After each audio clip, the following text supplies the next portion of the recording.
I'd now like to introduce Stephen McCully, Managing Director of Power NI. He's been with Power NI for 13 years, and he's been within the electricity industry since 1986. He was originally an engineer and then moved into management during the privatisation process. Since then, Stephen has held a variety of senior management and executive roles within NIE and Viridian, and he's currently a member of the Viridian board. I'm really delighted to welcome Stephen here, and I look forward to working with you.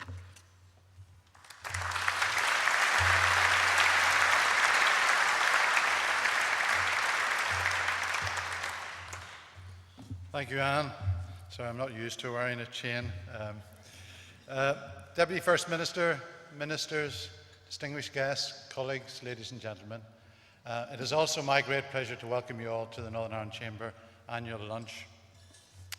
For a moment, if we could imagine the clock has rolled forward by 10 years, and we're switching on whatever digital devices that we might have then, and we're scrolling through some local interest news items, what stories could we be reading about? Could we imagine headlines such as the Northern Ireland economy benefits by 400 million from the successful co-hosting of the Rugby World Cup in 2023? Thank you, Anne, for organising the trophy in the lobby earlier. Or could the headline be great talent, export and innovation combined with low business taxes catapults Northern Ireland into the top 10 of the World Competitiveness League table? Or could it be the EU backs major North Channel rail tunnelling with Scotland? For some of you, these headlines may appear wildly ambitious, but for the Northern Ireland Chamber, this type of ambition is important and indeed a vital ingredient in the road to success. Ambition is not only the title of the Chamber's magazine, it is a central guiding principle for the Northern Ireland Chamber as it strives to create an environment of breakthrough growth for its members and to put Northern Ireland firmly on the map as an ambitious and great place to do business. At a personal level, it's a great honour and privilege to be elected President of the Northern Ireland Chamber of Commerce and Industry, and I look forward to the next 12 months with great enthusiasm and anticipation. The Northern Ireland Chamber has a very proud heritage that dates back to 1783. Indeed, this great building was built by one of our members, H&J Martin, in 1906, testament to the resilience of both organisations over the years. It never ceases to amaze me through the engagement with the Northern Ireland Chamber members how many fantastic businesses there are in Northern Ireland, and it's a great source of pride and inspiration to hear of their success stories. It's also a great honour to work with so many talented business people who volunteer their time as board and council members of the Northern Ireland Chamber, and together with Anne and the excellent team at the Chamber, collectively agree plans and focus on priorities for our members and the wider economy.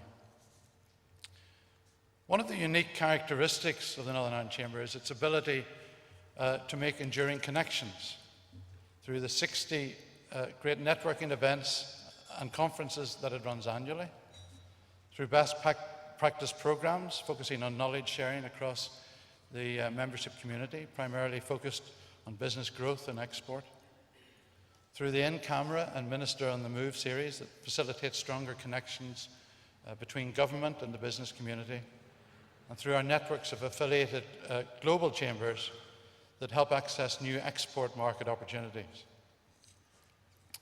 And one further example that I must pay tribute to our immediate past President Kevin Kingston for leading. It's an initiative that uses to positive effect the special connection we have with the local chambers and develops an agenda for engagement with the newly formed councils in respect of strengthening local economies. I would also like to take this opportunity to thank Kevin for his excellent year in office during 2014-15, and I look forward to working with him, our new Vice President, Nick Coburn, and the rest of the board over the next 12 months on many existing and new initiatives. In many respects, my agenda for the next 12 months, and that of the board and council, is set out in the Northern Ireland Chamber's Growing Something Brilliant action plan, This document, I don't know if you've had a chance to see it, it was published a few weeks ago. It's extremely heartening to hear the very positive feedback being given by economic commentators and politicians about the quality of the strategy contained within the Action Plan document. As a strategy, it was designed to be both practical and aspirational. It reflects very valuable input from our members and advisory council. It appeals for political stability and makes recommendations on infrastructure, skills, finance, export and competitiveness.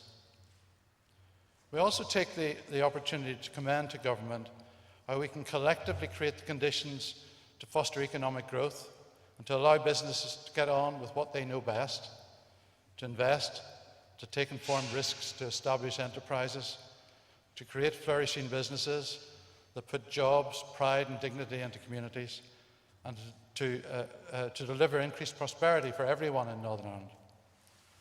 Our action plan is intentionally an optimistic and ambitious pitch, whilst a supportive and committed political underpinning is an essential and urgent first step.